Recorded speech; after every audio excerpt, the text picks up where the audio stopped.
Good morning সবাইকে, স্নেহাস daily লাইফে আপনাদের আবার স্বাগত। আজকে চলে গেছিলাম বাবার পরিচিত একটা বিয়ে বাড়িতে, এবং ওখানে স্টার্টার্সে ছিল রেশমি কাবাব, হরিয়ালি কাবাব, ফিশ বল, পনির পকোড়া আর চিলি বেবিকর্ন। চিলি বেবিকর্নটা কিন্তু শেষ হয়ে গেছিলো, তাই ফটো নিতে পারিনি। ফুচকা ছিল, আর এটা হচ্ছে আবার মকটেল একটা কাউন্টার। ওখানে গিয়ে বেশ আমি একটা অচেনা লোক ছিলাম, এবং সবাইকে চিনতো। আমার বাবার থ্রুতেই আমি গেছিলাম, কিন্তু আমার চেনাশোনা কিছু আমার রিলেটিভসরা গেছিলো বলে তেমন বোরিং ফিল হয়নি। মেন কোর্সটা একটু দেখে নাও।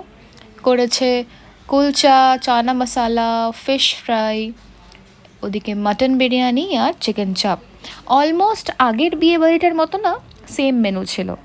বাট এখানে যেটা ডিফারেন্ট ছিল সেটা হচ্ছে নলেন গুড়ের আইসক্রিম।